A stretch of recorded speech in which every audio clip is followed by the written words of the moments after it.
Vamos continuar falando de hardware.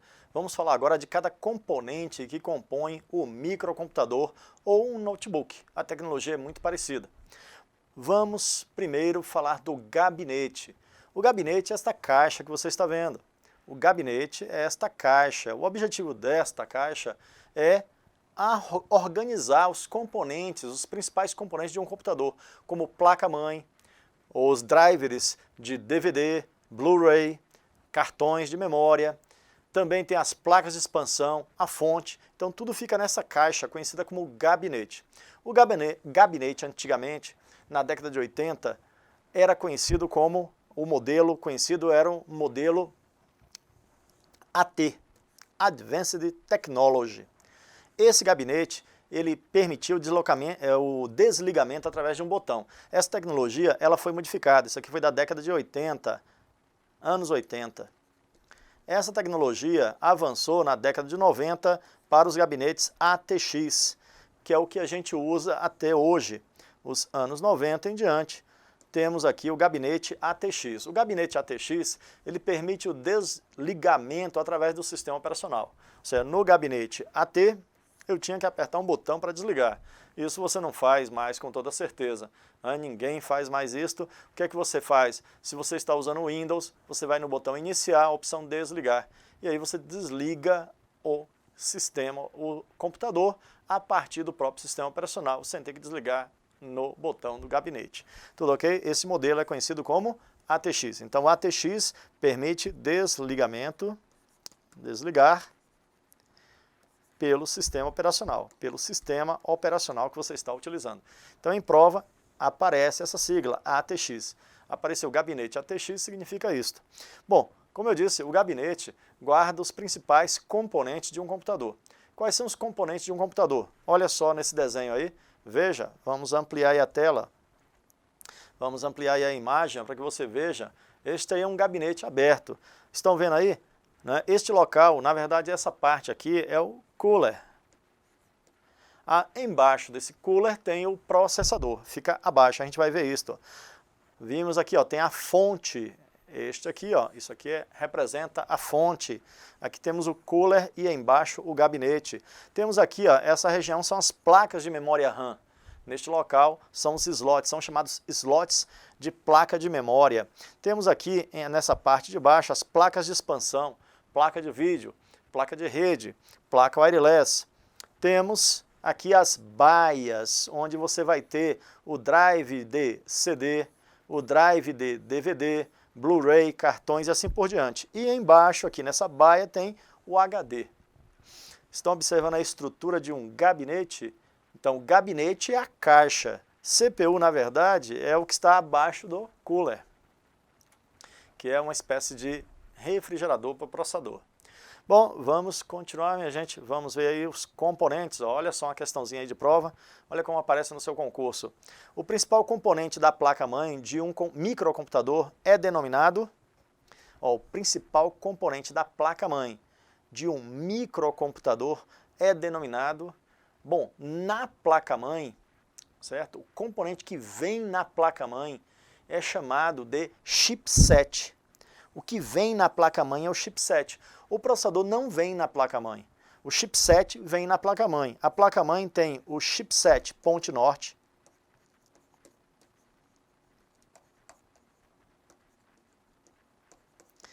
e a placa-mãe tem o chipset ponte sul.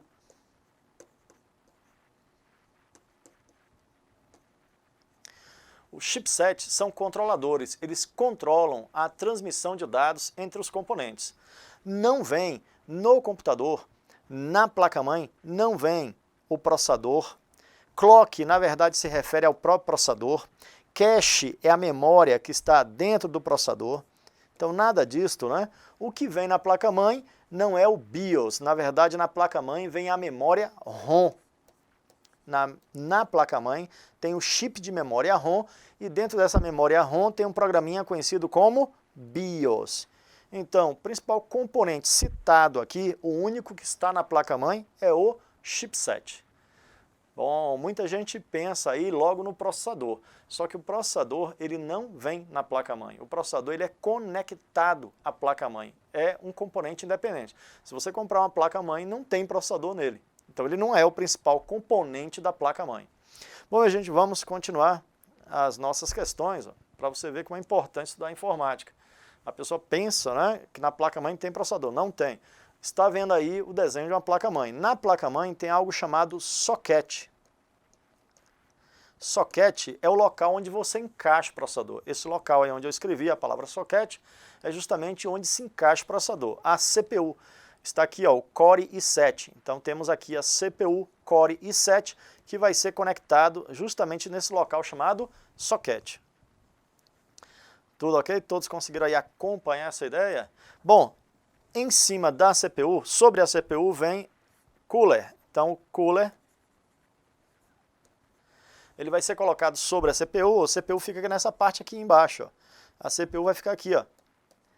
E aí ele vai perder calor para esta peça, ele tem um pequeno ventilador que vai retirar o ar e esse ar vai refrigerar, né, a CPU.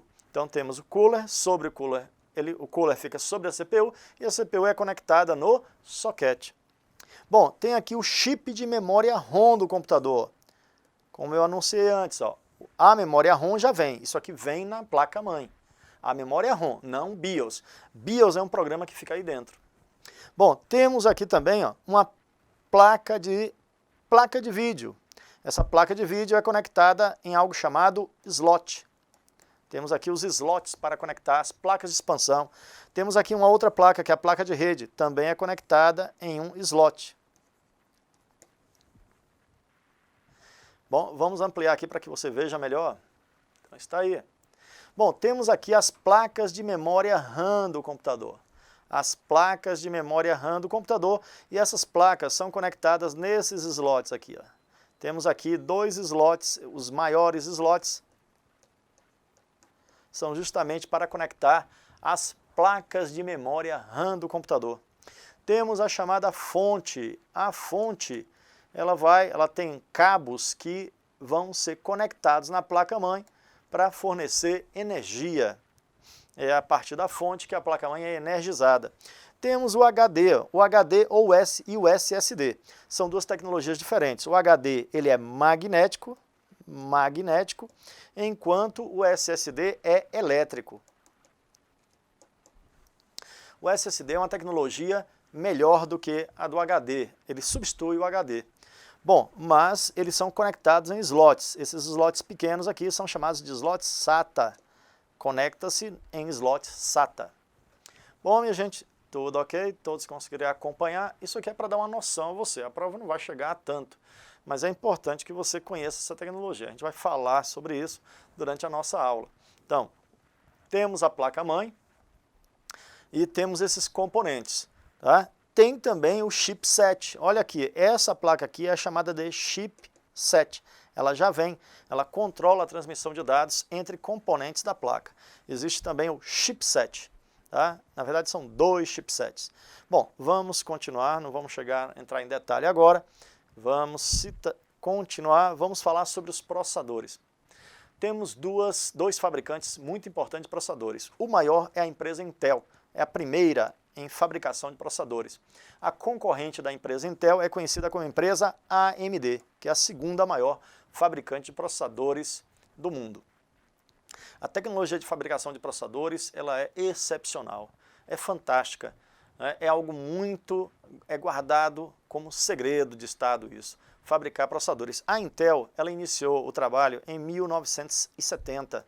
O primeiro processador Intel foi lançado em 1970 e até hoje ela domina o mercado. São 48 anos, quase 50 anos fabricando processadores, os microprocessadores.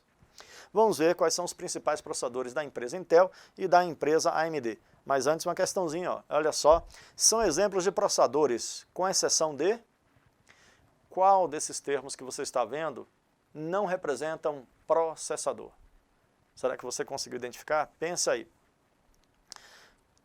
Intel Core Duo é um processador? Claro que sim, é um processador da empresa Intel, está aqui o nome. O Celeron é um processador? Claro que o Celeron é um processador também. O Celeron ele vem de uma série conhecida como Pentium e é da Intel, da empresa Intel. O Centrino é processador? AMD Athlon, aqui ó, AMD Athlon também, o Centrino também. Bom, o que não é processador aqui é Adobe. Adobe é um software. Na verdade, o Adobe é uma empresa que produz software. Existe uma série de softwares da Adobe que a gente utiliza aí no dia a dia. Tá bom? Então, não é processador Adobe. Adobe não é processador. Adobe é uma empresa que produz softwares. Bom, vamos continuar. Mais um exemplo. Isso aqui são questões de prova. Não é um exemplo de modelo de processador de computador. O que é que não é exemplo de processador? O Athlon é processador? Claro que sim, da empresa AMD. A AMD produz o Athlon. Sempron, também da AMD. Armageddon é processador? Armageddon não é processador. Pentium é da empresa Intel. E o Celeron também é da Intel. Então, pelo menos, né, a pessoa tem que ter uma noção disso. Os principais processadores são esses que foram citados nessas questões, tanto da AMD como da Intel. Agora, Armageddon não é processador. Bom, minha gente, vamos ver as partes de um processador. Um processador é dividido em partes. Quais são as principais partes que formam um processador? Um processador também é conhecido como CPU, unidade central de processamento.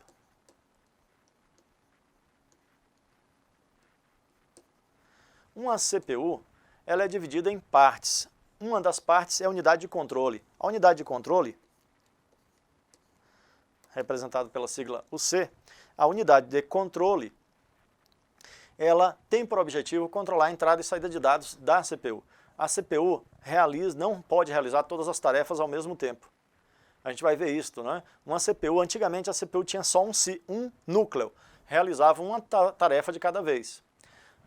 Depois a CPU passou a ter 2 núcleos, 4 núcleos, então aí dobrou, quadriplicou e até mais núcleos existe hoje em dia, aumentando a capacidade de processamento do processador. Mas o processador, em princípio, ele não faz todas as tarefas simultaneamente. Então precisa de um controle de entrada e saída de dados para que ele possa fazer uma tarefa de cada vez em cada núcleo. Então, unidade de controle, já sabe, controla, entrada e saída de dados. Bom, os registradores ou unidade de registro é o espaço de memória. Isto aqui é uma memória. É uma memória que fica dentro da CPU. É a memória mais rápida, é a parte a memória acessada mais rapidamente são os chamados registradores que ficam dentro da CPU. Só que o espaço é muito pequeno. O que cabe nessa memória são apenas instruções, então, e endereços. A unidade de registro ou registradores, ele é uma memória que armazena endereços. Endereço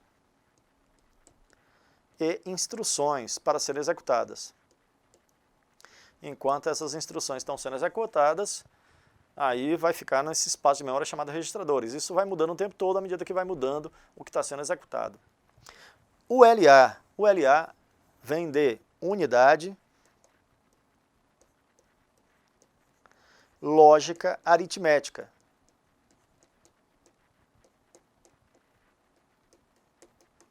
A unidade lógica aritmética, como o nome está dizendo, faz os testes lógicos, o se, então, o e, o ou, e faz cálculos de adição, subtração, multiplicação, divisão, ampliar figuras e assim por diante. Ou seja, cálculos e testes lógicos fica com unidade lógica de aritmética. A unidade lógica aritmética ela é responsável pelo processamento. Você vai ver isso nas questões de prova. A parte da CPU responsável pelo processamento é a ULA, unidade lógica aritmética, processamento dos dados. A ULA está relacionado ao processamento. Bom, vamos seguindo. A qualquer momento aí você pode parar o vídeo, fazer suas anotações caso queira, mas muito importante memorizar essas ideias para que possa marcar corretamente na prova. Olha só, temos aí uma questão. Bom, ela está um pouquinho, né, ampliada, vamos ver se a gente corrige aqui. Vamos fazer uma correção. Só um instantinho aqui para a gente corrigir e vamos continuar.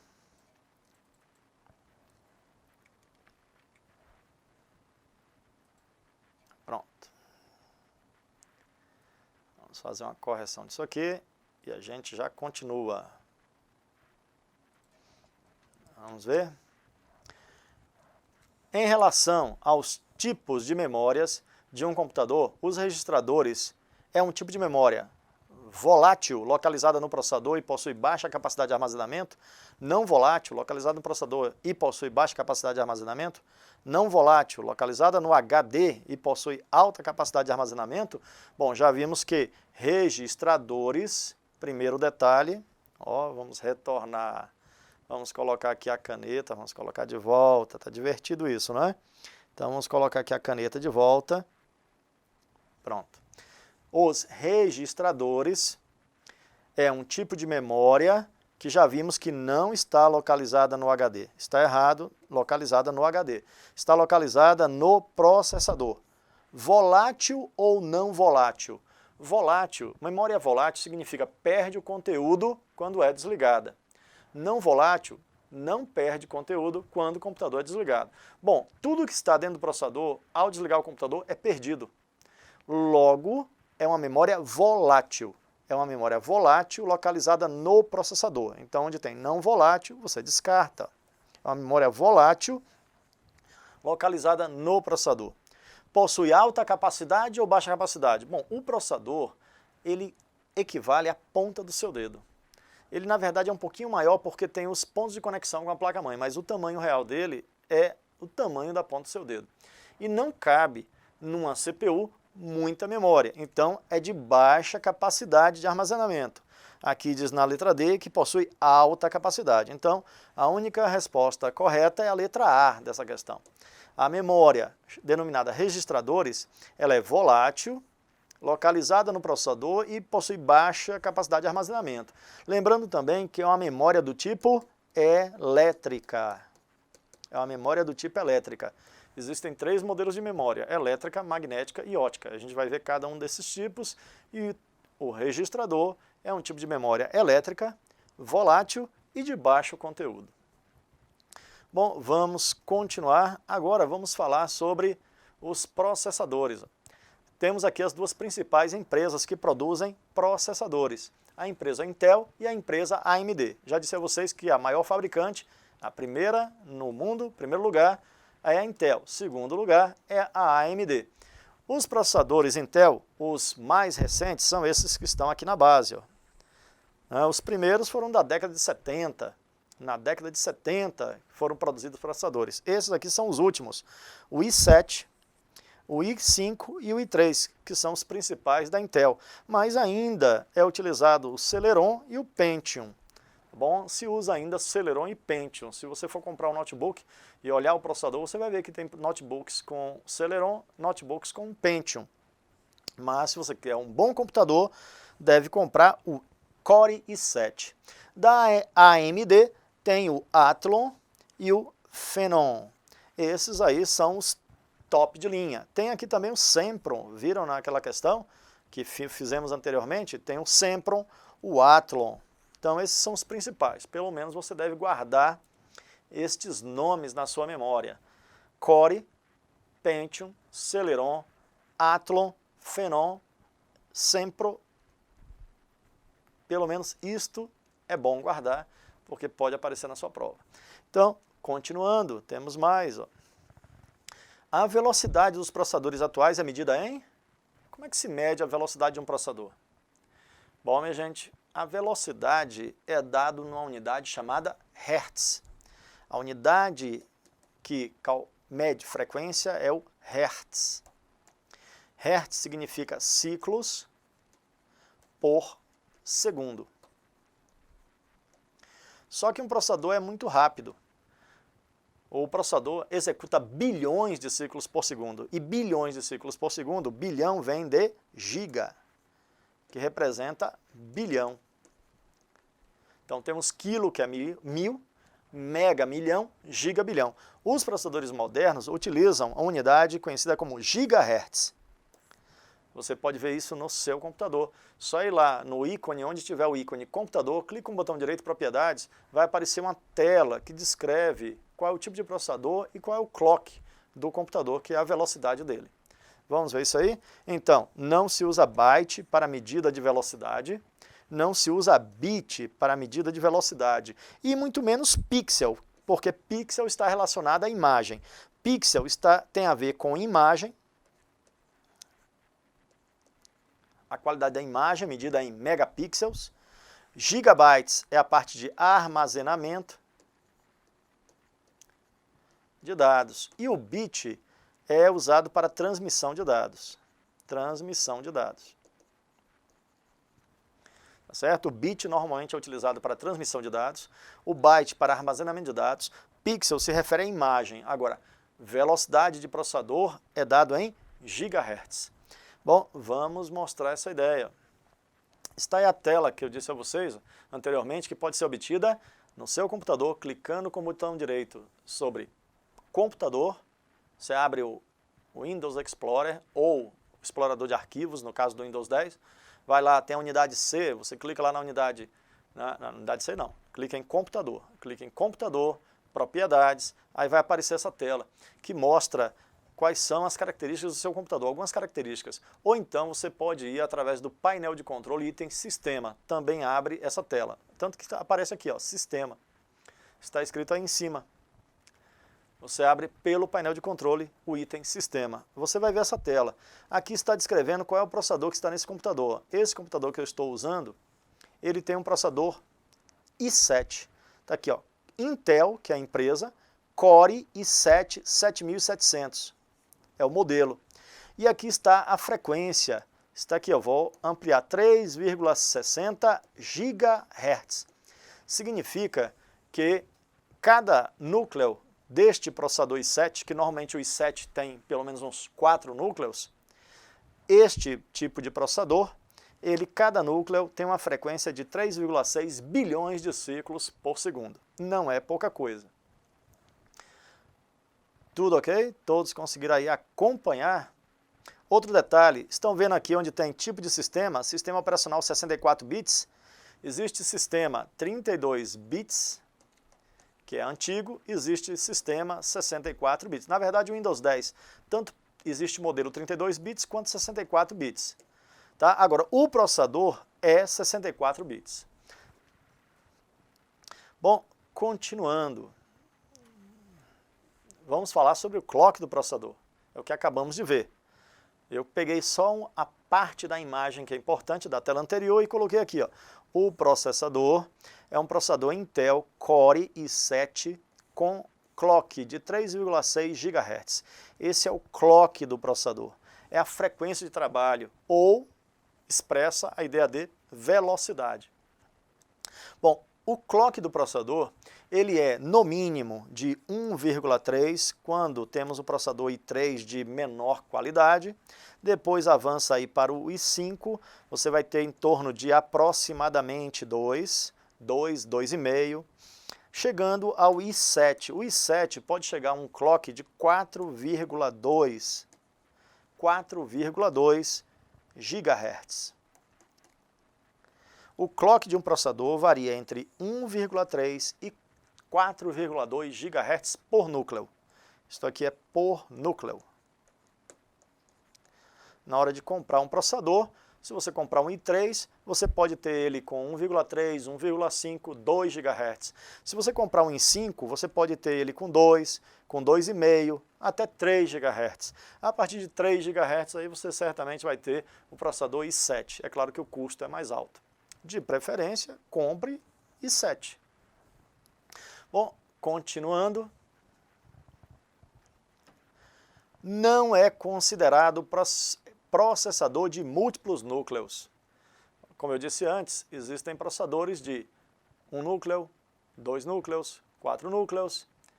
Bom, qual é o processador aqui que não é considerado de múltiplos núcleos? Bom, os mais recentes são o i3, o i5 e o i7. Esses processadores, eles no mínimo têm 2 núcleos. São chamados de core dual. Ou pode ser o i7 já é um core quad, pelo menos com 4 núcleos. Então o i3 ele é dual, tem pelo menos 2 núcleos. O i5 tem modelos dual e modelos quad com 4 núcleos. O i7 vai ter 4 núcleos. Agora o que normalmente não tem núcleos é o Pentium. Pentium 2 só tinha um núcleo. Na verdade, o Pentium 4 é que pode ter mais de um núcleo. O Pentium 4 teve modelos com 2 núcleos. Pentium 2 é bem antigo e este aqui só tem um núcleo. O Celeron também, tá bom?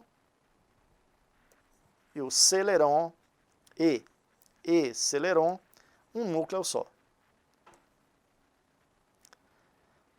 Um núcleo. Ao comprar um computador, não compre com processador Celeron, nem compre com processador Pentium, porque só terá um núcleo, ele trabalha lentamente. Pelo menos o i3, melhor o i5, e se puder, pagar pelo i7, aí é que é bom. Bom, podemos continuar? Vamos para a próxima. No microcomputador, uma memória cache L1 encontra-se fisicamente. Bom, o processador tem uma memória conhecida como memória cache. Essa memória cache tem o L1, que é o nível 1, L2, nível 2, e o L3. Até L3 encontra-se memória cache, nível 3. Cada uma com uma capacidade cada vez maior. A L1 tem menor capacidade, depois vem a L2, depois vem a L3. Dentro de um processador, olha só, onde é que se encontra a memória cache? Dentro do processador ou fora do processador? Bom, a memória cache ela fica dentro do processador. Dentro do processador. Fora do processador está errado. É dentro do processador. Do mesmo jeito que os registradores. E funciona funcionalmente entre registradores do processador? Não. Funcionalmente entre o processador e a memória RAM? Sim. É aqui que está posicionada a chamada memória cache. A memória cache ela é acessada antes da memória RAM. A primeira memória acessada são os registradores, depois a memória cache e depois a memória RAM. Se diz que a memória cache fica entre o processador e a memória RAM. Entre elas tem a chamada memória cache. Então, ó, o restante está errado. Entre o processador e a memória, ó, entre o processador e a memória RAM, parece que é dentro, fora não, dentro. Então, ó, está aqui o gabarito correto, letra B. Não é? Entre registradores não, está errado. E o restante está errado porque disse que era fora. Então, a resposta dessa questão, a memória cache está dentro do processador e funcionalmente entre o processador e a memória RAM. Vamos falar da memória cache de um computador. Estão vendo aí a imagem? A imagem mostra ampliado um processador, o núcleo de um processador. Os núcleos, na verdade, esse processador tem 1, 2, 3, 4 núcleos. É um processador do tipo quad, core quad. Tem 4 núcleos. Aqui está o cache L3, ó. Estão vendo aí? Cache L3. O L2 e o L1 estão aqui, ó. O L2 e o L1 são espaços de memória que ficam aqui dentro da CPU. L1 e L2. Cada núcleo vai ter o L1 e o L2. O L2 um pouco maior do que o L1. Aqui, ó, está aí o espaçozinho de memória. Vou ampliar aí na tela para que você veja melhor. Temos aqui o L1, L2. L1, L2. Normalmente o L1 tem apenas alguns kbytes, 64 kbytes, por exemplo, um valor aproximado, 128 kbytes. Já o L2 pode chegar a megabytes, pode ter uma capacidade de 512 megabytes. Já o L3 vai para 3, 4, vamos supor 5 megabytes, vamos colocar 6 megabytes. São valores aproximados. A L1 é menor que o L2, que por sua vez é menor do que o L3. Todos conseguiram acompanhar essa ideia? Se você quiser saber qual é a memória no seu computador no Windows 10, é possível.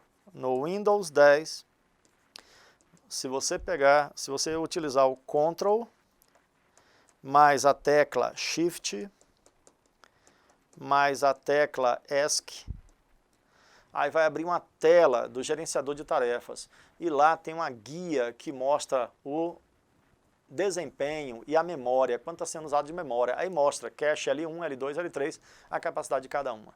Isso é possível você ver usando o Windows 10. Bom, e gente, vamos continuar a nossa aula. O barramento. Barramento são as linhas que interligam os componentes. Interliga a CPU, a memória conhecida como memória RAM e aos periféricos. O barramento representa o circuito impresso, como se fossem fios. Na sua casa não tem uma lâmpada, não tem um ar-condicionado, não tem a geladeira, e para conectar tudo isso é feito através de cabos com fios, então esses fios é o mesmo que no computador o barramento. É por onde circulam os bits. O barramento pode ser de três tipos. O barramento de dados, representado aí na cor vermelha, o barramento de controle e o barramento de endereços. São três vias de barramento. O barramento existe, o termo em inglês é databus, bus ônibus, né? É chamado na informática o barramento. O barramento de dados permite passagem de dados ao address bus. Barramento de endereço permite registrar os endereços de memória nos registradores do processador ou em outro local. E o barramento de controle, o control bus. São as linhas de barramento. Bom, como eu disse anteriormente, um sistema operacional ele pode ser 32 bits ou 64 bits, e o processador também. Só que, atualmente, só se usa processadores de 64 bits, a não ser que você esteja usando aí um Celeron, talvez ele ainda seja 32. Em princípio, existem duas tecnologias em uso, 32 e 64. A tecnologia 32, ela iniciou em 1998. A partir daí usamos tecnologia 32 bits. Já a tecnologia 64 bits começou em 2003. Então, se você comprar um computador, é preferível que use um computador com Windows 64 bits e não Windows 32 bits, tá bom? É necessário usar o Windows 64, o bom é isso, mas é possível usar uma ou outra. Bom, a tecnologia 32 bits é a tecnologia 34 bits. Qual é a diferença entre elas? Se você tem o Windows 32 bits e um processador 32 bits, a memória fica limitada a 4 GB. 4 GB. Por exemplo, a memória RAM vai ter um limite de 4 GB. A lixeira tem limite de 4 GB. Já se você usa um sistema Windows 64 bits, com processador 64 bits, você vai ter uma memória RAM que pode chegar a 192 GB. Você vai ter uma lixeira que pode chegar até o valor de 10 terabytes. Estão vendo a diferença? O sistema 64 bits é um sistema muito mais recente, com muito maior capacidade. Utiliza maior capacidade de armazenamento, utiliza programas com muito mais possibilidades e recursos do que a tecnologia 32 bits. Na hora de baixar um programa para o seu computador, você tem que observar se o Windows que você está usando é 32 ou 64. Os programas são disponibilizados em tecnologia 32 e tecnologia 64. Se você tem um processador 64, você pode usar um programa 32 ou 64. Agora, se o processador é 32, você não pode usar uma tecnologia 64 bits. É assim que funciona. Bom, minha gente, vamos ficar por aqui nesta aula. Na próxima aula a gente continua aí falando da parte de hardware.